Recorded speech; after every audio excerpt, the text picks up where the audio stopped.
Halo, selamat pagi anak-anak semuanya, anak-anak kelas 5. Bagaimana kabarnya hari ini? Tentu Bapak berharap kita semua dalam keadaan sehat ya. Anak-anak, Bapak menghimbau untuk kita lebih serius lagi dalam belajar, memberikan perhatian yang lebih dalam belajar, bukan hanya pelajaran agama Kristen, tapi juga semua pelajaran. Dan Bapak meminta keaktifan kalian ya. Bapak meminta keaktifan kalian dalam belajar yang dahulunya kalian anak-anak kelas 4, sekarang sudah kelas 5, Bapak minta untuk keaktifan kalian dalam belajar. Oke anak-anak, kita akan mulai pelajaran kita hari ini. Sudah siap? Mari kita berdoa. Lipat tangannya dalam sikap sempurna, mengikuti pelajaran kita berdoa. Bapa dalam surga, kami berterima kasih dan bersyukur atas kebaikan Tuhan dalam hidup kami. Tuhan Yesus, hari ini kami akan belajar melalui kelas jarak jauh pendidikan agama Kristen. Tuhan berkati kami semuanya, supaya kami boleh mengerti pelajaran kami dengan baik. Tuhan berilah kami kepintaran, kecerdasan untuk kami boleh mengerti semua pelajaran kami, dan juga terlebih beri kami kesehatan Tuhan di tengah-tengah pandemi virus corona ini. Tuhan Yesus, kami tidak lupa berdoa untuk orang tua kami, orang-orang yang kami kasihi. Tuhan berkatilah mereka, dan Tuhan berilah mereka kesehatan dan juga rezeki. Terima kasih ya Tuhan, kami siap untuk belajar. Dalam nama Yesus kami berdoa. Amin. Shalom anak-anak semuanya. Sebelum kita memulai pelajaran kita bernyanyi satu lagu. Tentu kalian tahu lagunya. Tiap langkahku diatur oleh Tuhan. Tiap langkahku diatur oleh Tuhan. Dan tangan kasih-Nya menjagaku di tengah gelombang dunia menghanyutkan, hatiku tetap tenang teduh.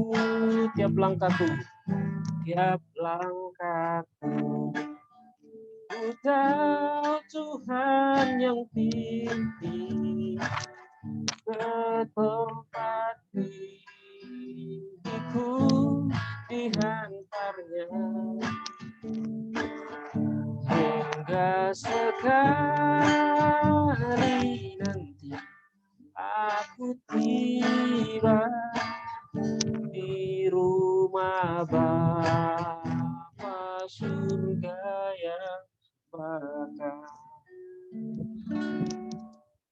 Anak-anak, lagu yang kita nyanyikan tadi itu boleh kalian pelajari secara mandiri di rumah masing-masing. Kita sudah siap untuk belajar. Tadi kita sudah bernyanyi, tiap langkahku diatur oleh Tuhan. Oke? Tiap langkahku diatur oleh Tuhan. Sudah, materi pelajaran kita pada pertemuan pertama di ruang kelas jarak jauh pendidikan agama Kristen terkhusus bagi kelas 5, yaitu pelajaran pertama, mengapa manusia berdosa. Anak-anak sekalian, tentu berbicara tentang dosa bukanlah sesuatu yang tidak kalian mengerti. Karena kalau Bapak bertanya kepada kalian, anak-anak, apa yang kalian tahu tentang dosa? Yaitu dosa. Kalian akan sebutkan mungkin berbohong, berkelahi, terus berantem melawan orang tua, berkata-kata kotor, dan lain sebagainya. Tetapi apakah itu pengertian yang sesungguhnya dari dosa? Sudah? Berdosa atau dosa adalah segala sesuatu yang tidak dikehendaki oleh Allah. Segala kelakuan atau perilaku yang dilakukan, ditunjukkan oleh manusia yang tidak disukai oleh Allah, yang tidak sesuai dengan perintah Allah, dan yang tidak berkenan di hati Allah. Sudah? Atau sesuatu yang menyimpang dari perintah Allah, itu adalah dosa. Jadi ibarat kata, gambarannya misalnya begini. Si Winston adalah seorang pemanah. Dia adalah pemanah yang hebat, terus dia ambil busur panahnya, terus sudah ada tujuan mana yang harus dipanah. Tapi ketika dia tarik panahnya, terus dia lepas, ternyata panah itu, busur panah itu tidak tepat sampai kepada sasaran. Meleset. meleset daripada tujuan. Demikianlah dosa. Tidak sesuai dengan perintah Allah. Tidak sesuai dengan kehendak Allah. Tidak sesuai dengan apa yang dikatakan Alkitab. Sudah? Jadi mengapa manusia berdosa? Itu yang menjadi pertanyaan kita hari ini. Mengapa kita melakukan hal-hal yang tidak disukai Allah? Mengapa kita melakukan hal-hal yang tidak dikehendaki Allah? Mengapa? Karena apa? Apa penyebabnya? Jadi itu harus kita ketahui. Anak-anak sekalian perlu dipahami untuk memahami mengapa manusia berdosa itu harus kita baca dari Kejadian pasal 3, yaitu sebuah peristiwa di mana jatuhnya Adam dan Hawa ke dalam dosa. Kejatuhan Adam dan Hawa ke dalam dosa sebuah peristiwa di mana suatu ketika Adam itu berjalan-jalan, Adam dan Hawa berjalan-jalan di tengah taman yang Tuhan ciptakan, di mana mereka tempat tinggal. Sudah di mana mereka diberikan Tuhan untuk tinggal. Dalam perjalanan mereka, terus tiba-tiba sampailah mereka di suatu tempat, yaitu di tengah-tengah daripada taman itu. Sudah. Terus di tengah-tengah taman itu ada juga muncul seekor ular, sudah, seekor ular yang kemudian ular itu adalah jelmaan daripada iblis. Terus ular itu berkata kepada si Hawa, "Hawa, maukah kamu memakan buah pohon ini?" Itu bahasa sederhana Bapak bikin. Terus si Hawa menjawab, "Oh, tidak bisa. Semua buah yang di taman ini boleh kami makan kecuali satu, buah pohon ini." Terus si ular lagi datang dengan cerdiknya dia berkata, "Mengapa tidak bisa? Bukankah Allah mengatakan semua di taman ini boleh kamu makan? Coba lihat bentuknya. Sangat menarik bukan? Coba lihat warnanya. Sangat menarik bukan?" Dan pelan-pelan terbujuklah hati daripada si Hawa. Terus ular mengatakan, "Mengapa Allah melarang kalian untuk memakan buah pohon itu? Itu supaya kalian, kalau kalian memakannya, maka kalian akan sama seperti Allah." Coba disitulah mulai goyahlah hatinya si Hawa itu.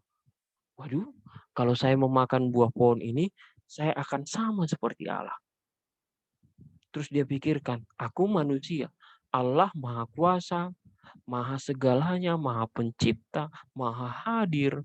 Terus Allah mempunyai kekuatan yang besar. Kalau saya makan ini, maka saya akan sama seperti Allah. Keinginan itulah yang membuat dia akhirnya mau memakan buah pohon itu. Karena dia berpikir kalau seperti Allah itu sangat enak sekali. Sudah, maka dia mau memakan buah pohon itu. Terus dia memanggil si Adam. Adam, eh, diberikannya buah pohon itu. Setelah dimakan oleh si Hawa, diberikannya buah pohon itu. Dan akhirnya juga Adam memakannya. Sudah. Dan akhirnya apa yang terjadi? Ternyata buah pohon itu adalah satu-satunya buah yang diperintahkan Allah untuk tidak dimakan.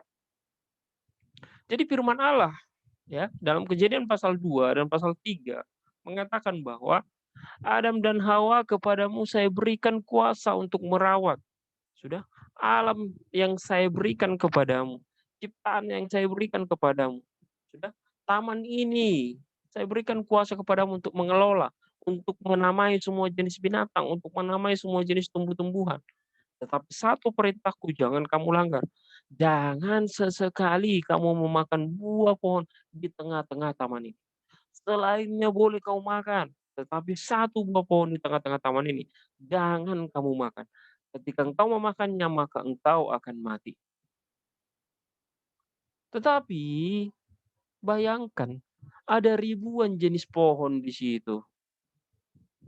Hanya satu dilarang untuk dimakan, tapi harus dimakan pula yang satu itu. Sama itu seperti orang tuanya, misalnya orang tuanya si Gabriel mengatakan, "Gabriel, di lemari banyak makanan."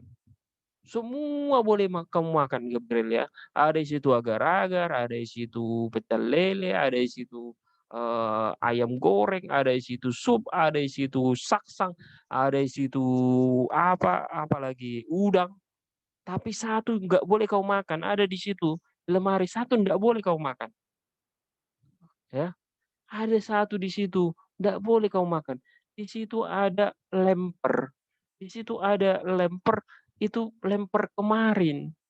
Sudah, itu lemper kemarin itu sudah basi, nggak boleh kamu makan. Nanti kalau kau makan sakit perutmu. Nah, tetapi si Gabriel malah mau makan lemper yang sudah basi itu. Akhirnya sakitlah perutnya. Padahal banyak makanan lain yang bisa dimakan. Jadi Adam dan Hawa jatuh ke dalam dosa karena mereka mengikuti rayuan daripada iblis. Dengan kata kunci, iblis mengatakan, "Kalau engkau memakannya, maka engkau akan sama seperti Allah."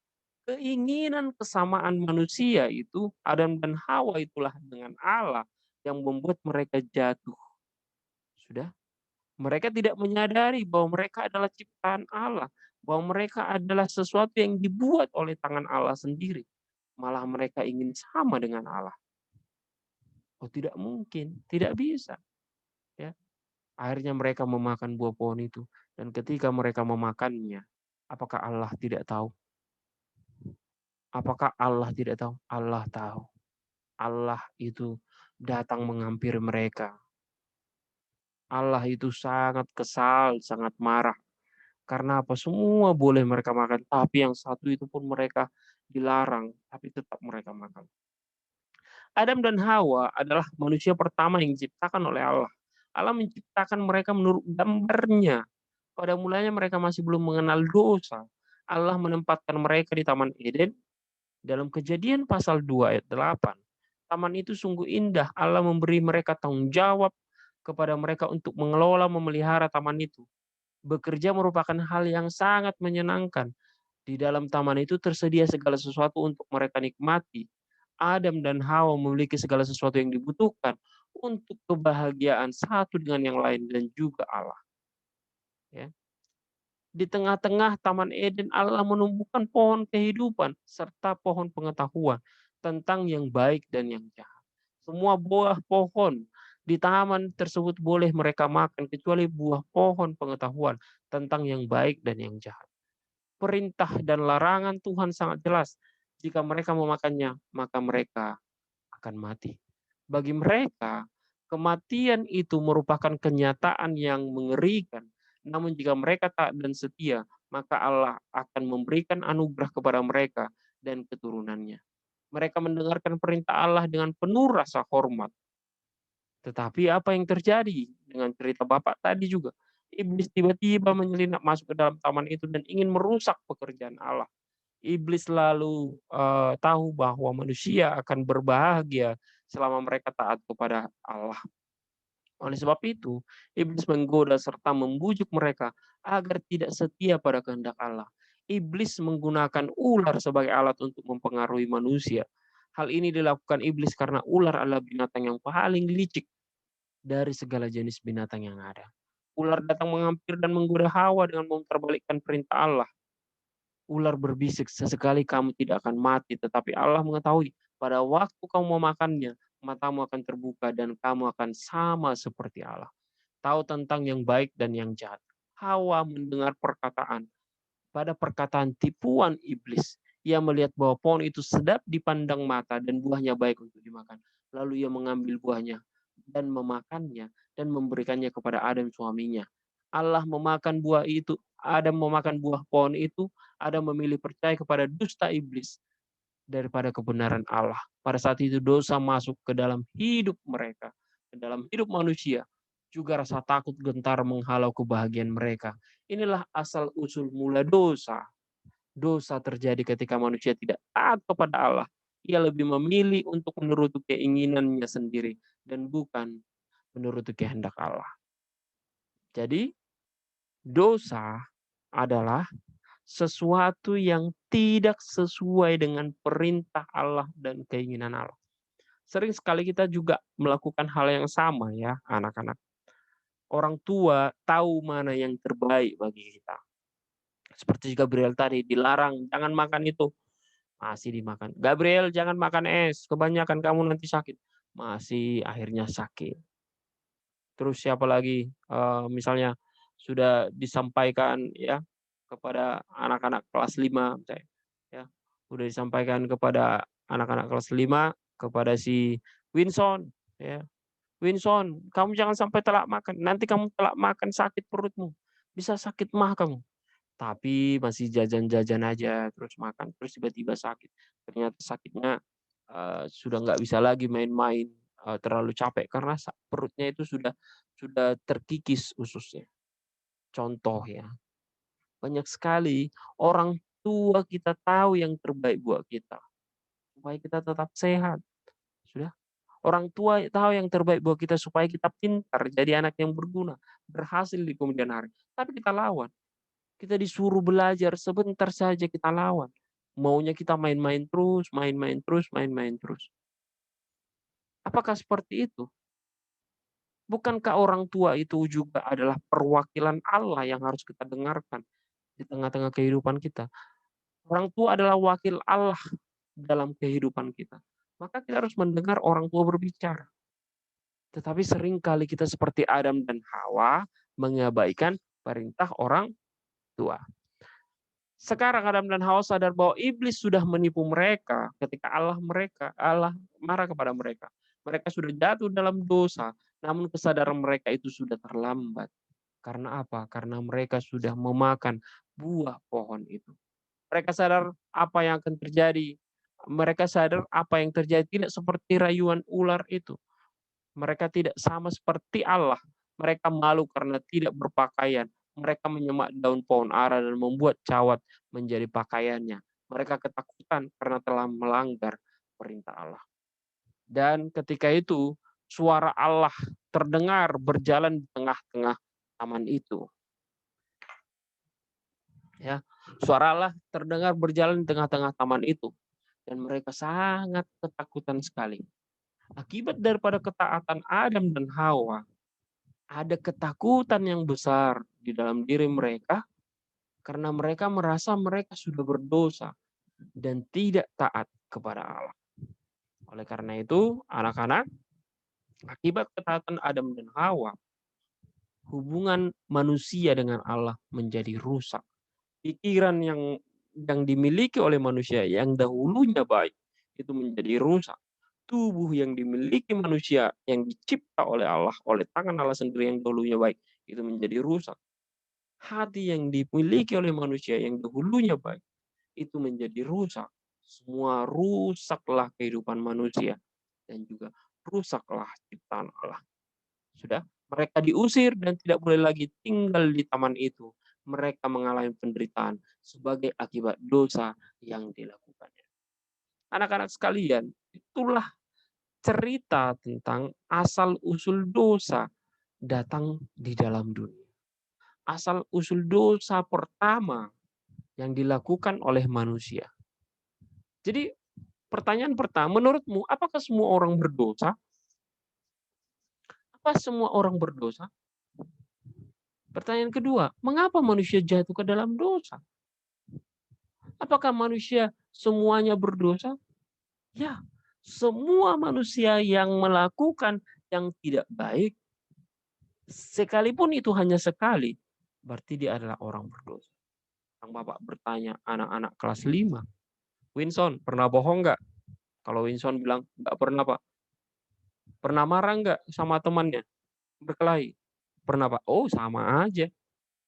Terus bapak tanya lagi yang lain, Alin, pernah bohong nggak? Oh nggak pernah saya bohong pak. Alin pernah melawan orang tua? Pernah pak. Oh berarti kamu berdosa juga. Pak Batara, pernah bohong nggak? Oh nggak pernah. Tapi Pak Batara pernah berantem nggak? Pernah. Berarti sama juga orang berdosa. Jadi semua manusia ini adalah orang-orang yang berdosa. Karena satu pun kita langgar perintah Allah, kita adalah orang berdosa. Dan mengapa semua manusia jatuh ke dalam dosa, itulah yang akan kita pelajari. Nanti anak-anak kita akan mengetahui mengapa semua manusia jatuh ke dalam dosa. Apakah ada hubungan akibat daripada kejatuhan Adam dan Hawa ke dalam dosa? Nenek moyang kita Adam dan Hawa ke dalam dosa, kita semua menjadi orang berdosa. Kita lihat bagian C. Memahami penyebab manusia jatuh ke dalam dosa, jawablah pertanyaan-pertanyaan berikut ini. Sudah. Mengapa manusia jatuh ke dalam dosa? Apa akibat daripada ketidaktaatan manusia kepada Tuhan Allah?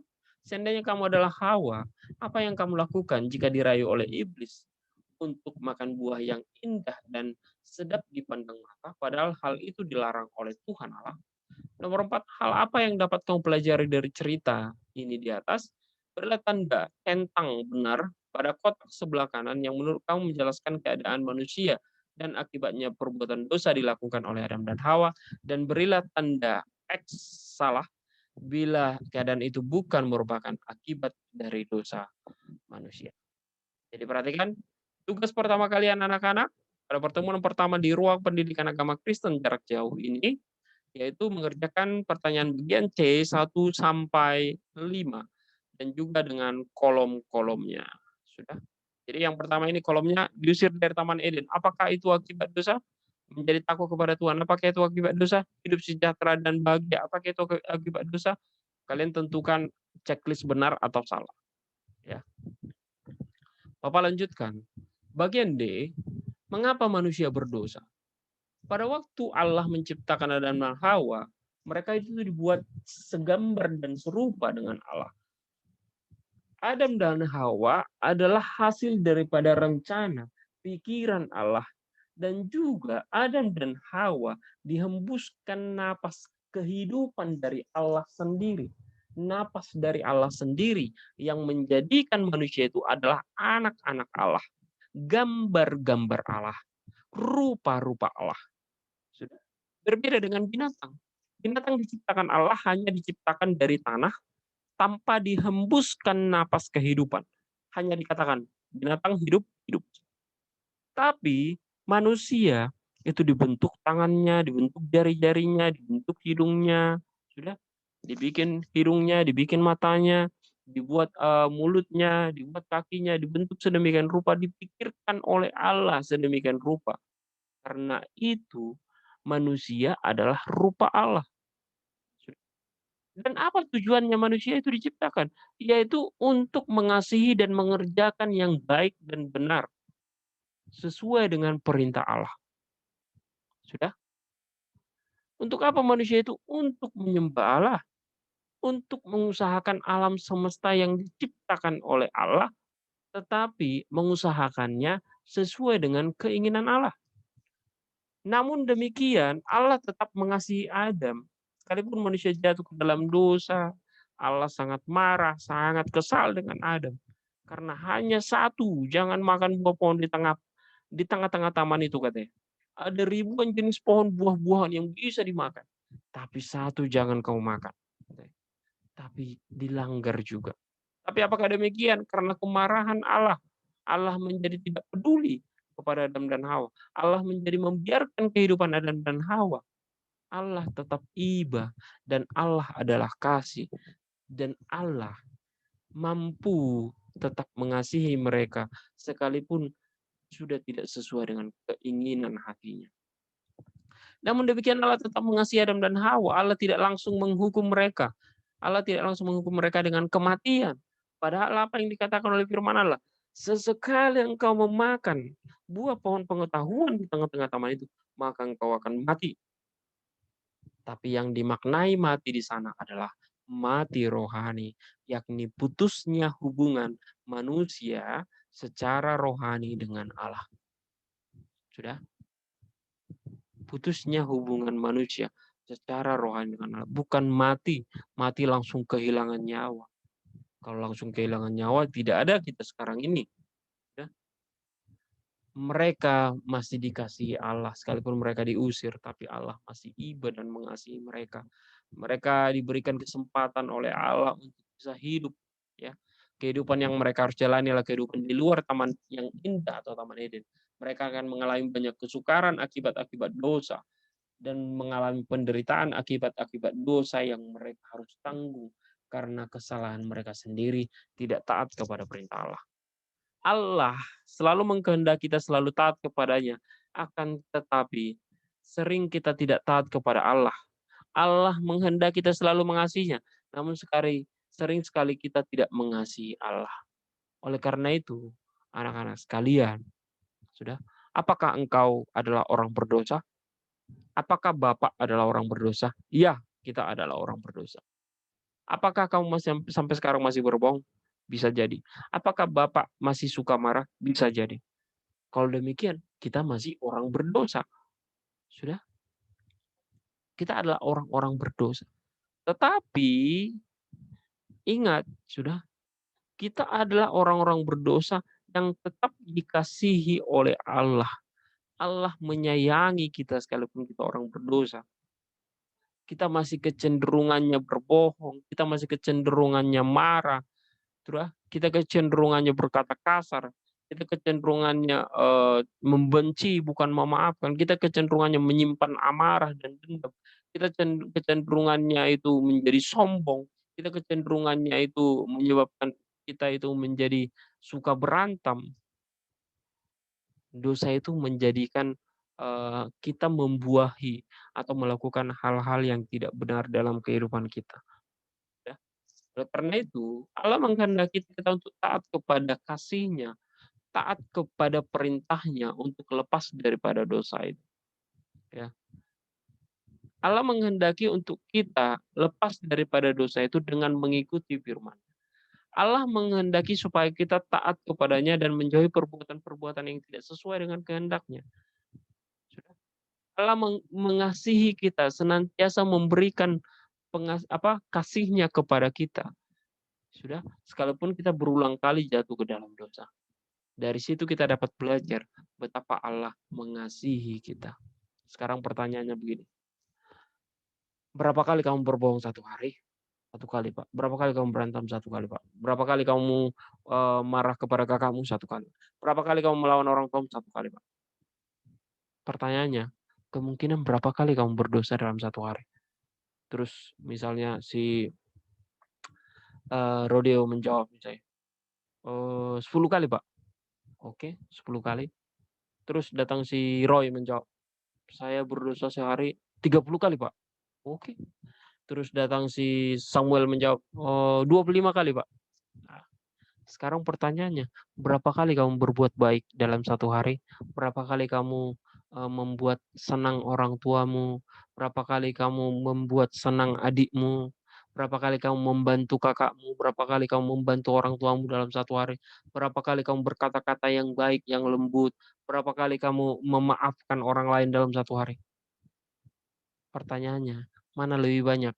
Kita melakukan dosa atau melakukan yang baik? Pasti bisa jadi begini.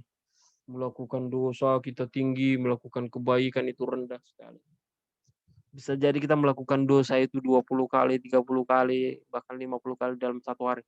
Tapi satu kebaikan pun kita tidak lakukan. Sudah? Kita kecenderungannya kasar, bukan lemah lembut. Kita kecenderungannya berbohong, bukan jujur. Kita kecenderungannya itu sombong, ya, bukan rendah hati. Kita kecenderungannya itu membalaskan dendam, bukan memaafkan. Kita kecenderungannya itu memukul, bukan memaafkan. Oleh karena itu, kalau kita hitung-hitung berapa kesalahan, dosa, pelanggaran yang tidak disukai oleh Allah yang kita lakukan dalam satu hari, bisa banyak. Tapi berapa perintah Allah yang kita lakukan dalam kehidupan kita dalam satu hari? Bisa jadi cuma 1, 2, 3, 4. Mana lebih banyak, dosa atau perbuatan baik? Pasti perbuatan dosa. Itulah tanda kita orang-orang berdosa. Tetapi apakah dengan demikian Allah tidak mengasihi kita? Kita akan belajar di kemudian bahwa Allah mengasihi orang berdosa. Allah tidak mau orang-orang berdosa itu terus-terus tinggal dalam kubangan dosa, dalam lumpur dosa, dalam keberdosaan. Tetapi Allah mau mengeluarkan orang-orang berdosa sudah dari dosa itu sendiri supaya menjadi orang-orang benar. Jadi oleh karena itu anak-anak tadi tugas yang pertama Bapak sudah sampaikan, yaitu menjawab pertanyaan nomor 1 sampai 5 dan juga kotak-kotak kolomnya itu dibuat dengan baik, sudah. Setelah dikerjakan itu, Bapak peringatkan untuk dikirimkan ke WA, ke grup WA Bapak, dikirimkan. Bapak tunggu itu sampai sore ya, sampai sore, ya. Dikirimkan ke grup WA, sudah, baru nanti bisa Bapak rekap tugasnya, sudah. Materi pembelajaran, sudah. Kenapa Bapak buat materi pembelajaran? Itu melalui YouTube, supaya nanti ketika mau ujian pun kalian bisa ulang-ulang, bisa bisa tonton lagi YouTube-nya. Kalau seperti kemarin kan untuk mengulang kembali pelajarannya agak sulit karena hanya melalui WA saja. Jadi oleh karena itu anak-anak sekalian, pada pertemuan yang pertama, pendidikan agama Kristen, mengapa manusia berdosa? Ingat, karena kejatuhan Adam dan Hawa ke dalam dosa. Oleh karena itu, kita adalah orang-orang berdosa, kita adalah orang-orang yang senantiasa berdosa, kita adalah orang-orang yang selalu melakukan keburukan-keburukan dan ketidakbaikan-ketidakbaikan, dan hanya sedikit melakukan kebaikan. Tetapi Allah tidak mau kita terus-terus di sana. Sudah, kerjakan tugas kita itu, sudah menjawab 5 pertanyaan itu dengan baik. Oke, anak-anak, kita lanjutkan pertemuan kita minggu depan. Mari kita berdoa. Bapa dalam surga, kami berterima kasih dan bersyukur atas kebaikan Tuhan dalam hidup kami. Hari ini Tuhan kami telah menyelesaikan pertemuan pertama dalam pembelajaran kami dalam ruang kelas jarak jauh pendidikan agama Kristen. Tuhan berkati kami untuk mengerti dengan baik pelajaran kami tentang mengapa manusia berdosa. Yesus, kami adalah orang-orang berdosa yang mendapat pengampunan daripada Allah untuk menjadi orang-orang benar di hadapan Allah. Oleh karena itu, ajari kami ya Tuhan senantiasa di dalam status kami menjadi orang-orang benar. Kami mengikuti kehendak Allah supaya melakukan dan mampu menunjukkan perbuatan-perbuatan yang berkenan di hadapan Allah dan perbuatan-perbuatan baik di hadapan Allah. Terima kasih ya Tuhan. Hanya di dalam nama Tuhan Yesus kami berdoa dan mengucap syukur kepadamu. Amin.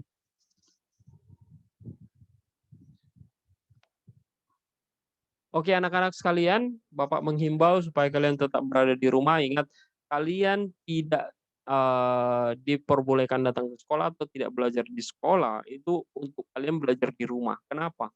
Karena virus corona yang semakin merebak, semakin luas, semakin banyak menyerang anak-anak. Oleh karena itu, Bapak mengingatkan kalian kembali untuk tetap berada di rumah, rajin mencuci tangan, menjaga kesehatan, jangan berkerumun, jangan bermain dulu keluar ke sana, keluyuran, dan ingat jaga kesehatan diri kalian dan keluarga kalian.